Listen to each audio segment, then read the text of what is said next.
प्रिय विद्यार्थियों, आज हम पेपर 9A के दूसरे टॉपिक सांप्रदायिकता या कम्युनलिज्म के बारे में इस वीडियो लेक्चर के माध्यम से बात करेंगे। सांप्रदायिकता जैसा कि नाम से ही आप आइडिया लगा सकते हैं कि सांप्रदायिकता एक संप्रदाय या एक वर्ग विशेष से संबंधित भावनाएं हैं।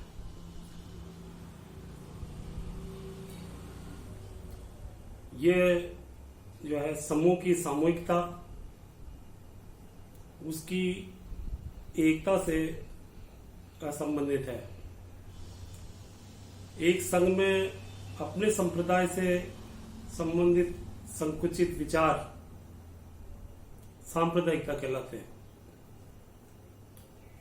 यदि संकुचित की दृष्टि से कि अपने समुदाय को ही श्रेष्ठ मानना और दूसरे जो समानांतर संप्रदाय जो उस संघ में, राष्ट्र में अस्तित्व में है, उनको इंफीरियर मानना, उनको कमजोर मानना और अपने को श्रेष्ठ मानना सांप्रदायिकता है।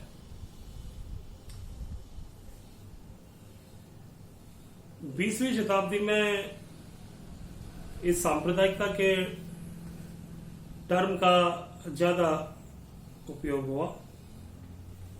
उससे पूर्व में ये टर्म, जिसे हम आज सांप्रदायिकता कह रहे हैं, इस टर्म का उपयोग ऐतिहासिक दृष्टि से नहीं किया गया था।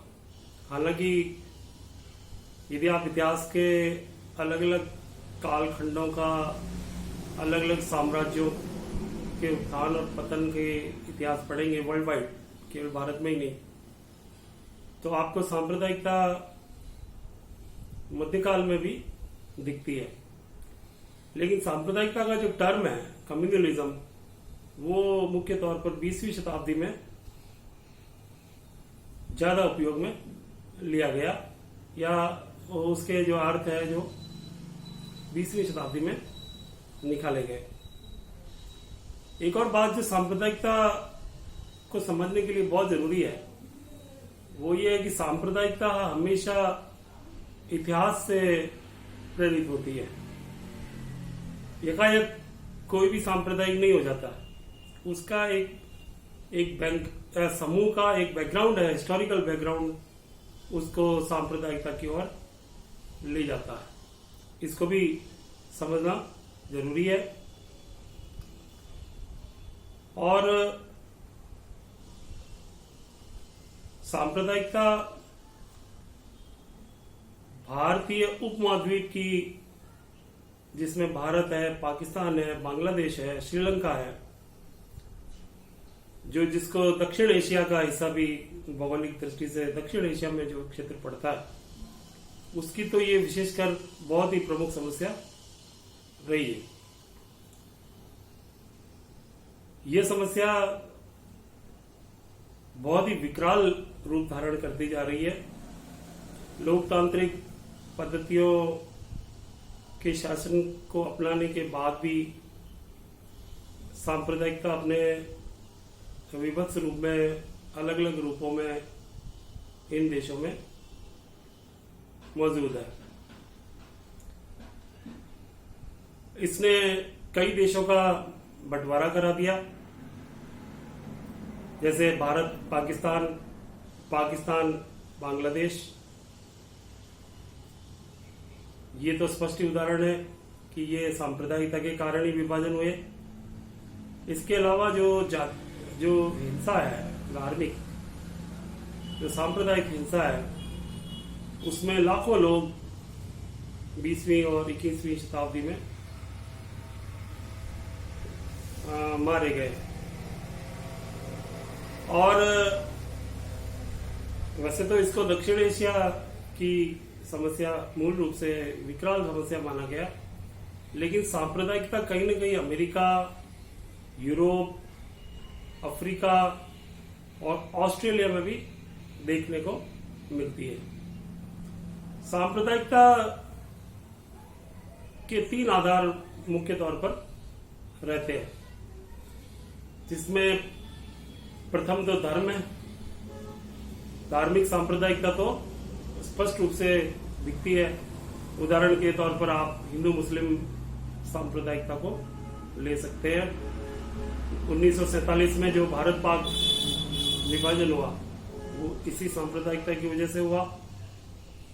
जो दूसरा आधार है सांप्रदायिकता का वो इथनिक होता है, जिसको हम हिंदी में जातीय कहते हैं। जैसे श्रीलंका में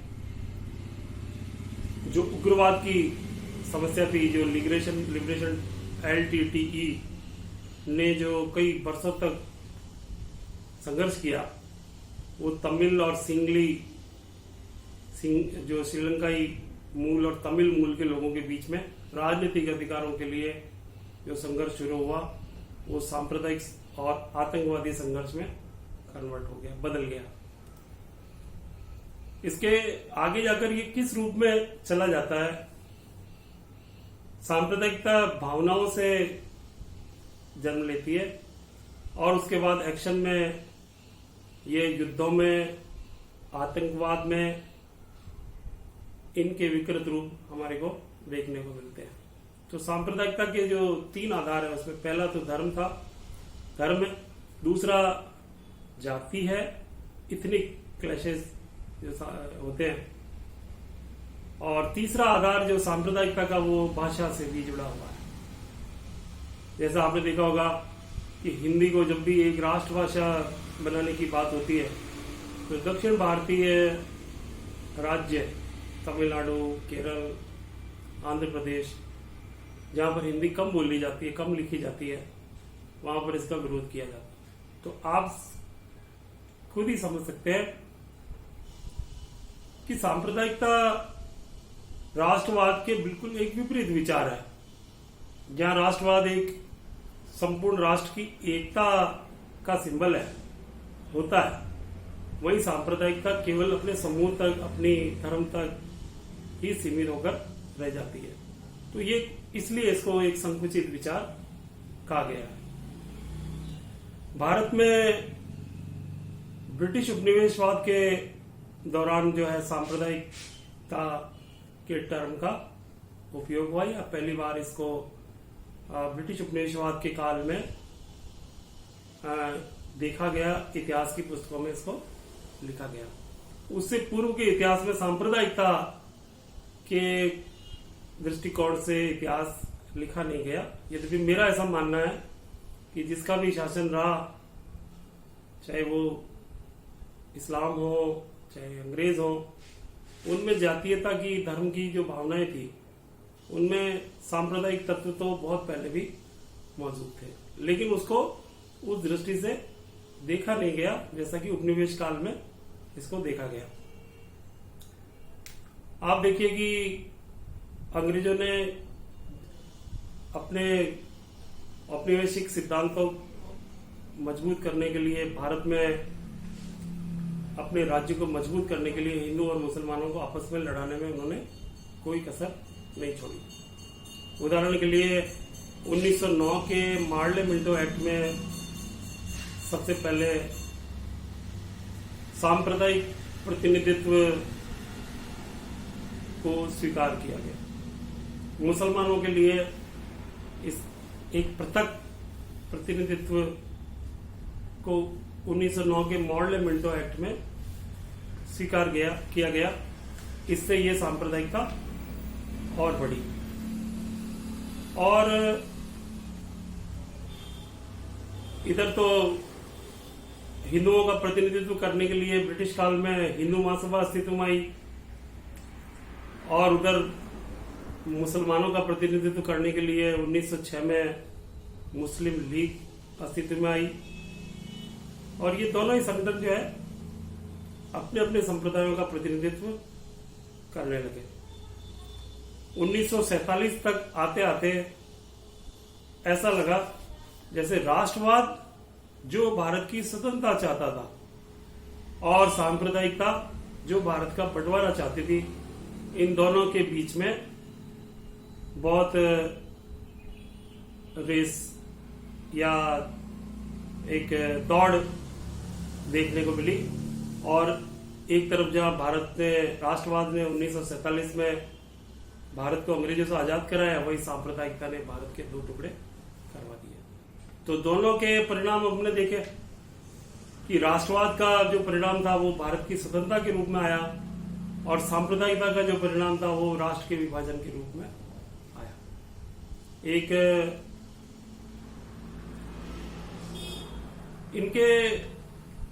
इनको आप यूं समझिए, आप देखिए कि पूरे विश्व में सबसे ज्यादा जनसंख्या घनत्व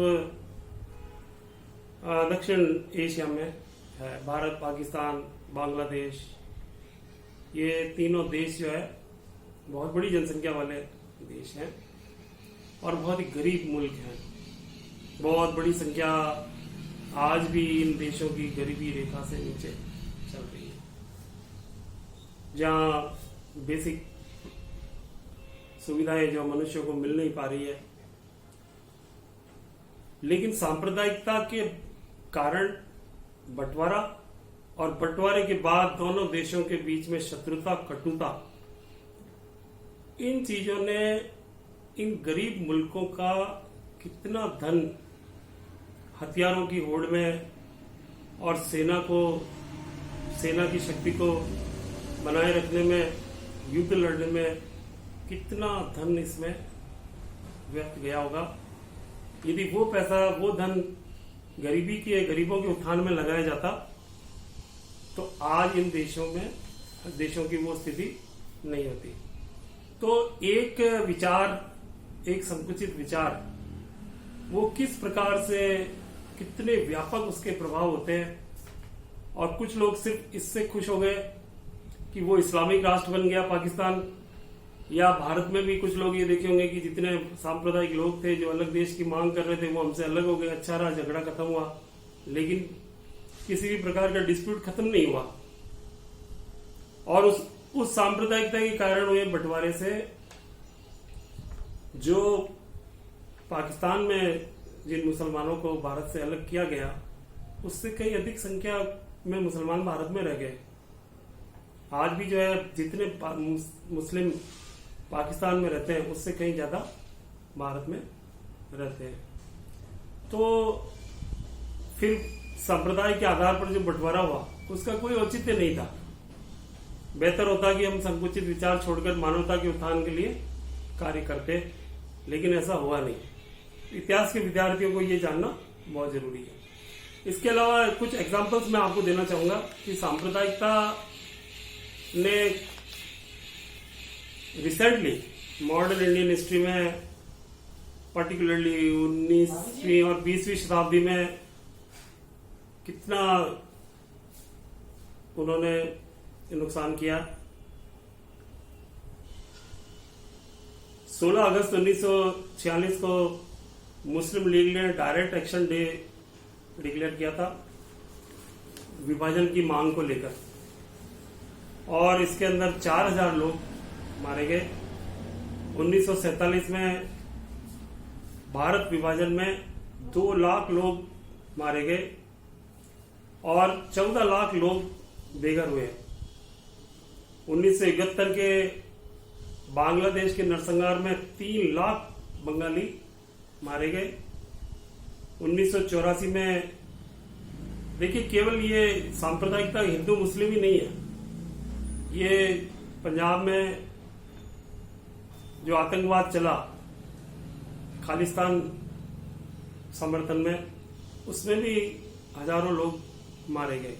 और यदि आपको ध्यान हो तो स्वर्ण मंदिर में जो ऑपरेशन किया इंदिरा गांधी ने 1983 में, उसके बाद जो सिखों में और हिंदुओं में जो सांप्रदायिक हिंसा हुई, उसमें गैर सरकारी आंकड़े के अनुसार 17,000 सिख उसमें मारे गए। तो आप देखिए कि ये केवल हिंदू मुस्लिम तक ही सीमित नहीं है। हिंदुस्तान में भी जो इतने जातीय ग्रुप बने हुए हैं उनमें भी ये सांप्रदायिकता देखने में आई। और 1992-93 के मुंबई बम धमाकों के बाद जो सांप्रदायिक हिंसा मुंबई में हुई उसमें 900 लोग मारे गए और 2 लाख लोग अकेले बंबई में बेघर हो गए। 2002 में गुजरात के गोधरा कस्बे में एक ट्रेन में आग लगाने से 58 हिंदू मारे गए। और उसके बाद जो है गुजरात में जो सांप्रदायिक हिंसा हुई उसमें सरकारी आंकड़े जो गुजरात गवर्नमेंट ने स्वीकार किए हैं उनमें 790 मुसलमान, 254 हिंदू मारे गए। और 2012 में जो असम में सांप्रदायिकता हुई उसमें 77 लोग मारे गए। अभी हाल ही में 2020 में जो फरवरी 2020 में जो दिल्ली में दंगे हुए उसमें भी जो है लगभग 50 के लगभग हत्याएं हुई जिसमें हिंदू और मुसलमान दोनों मारे गए। तो इतनी गंभीर समस्या जो हमारे सामने है, जिसके इतिहास से लगाकर वर्तमान तक हम इसके कॉन्सिक्वेंसेस, इसके परिणाम हम देख रहे हैं।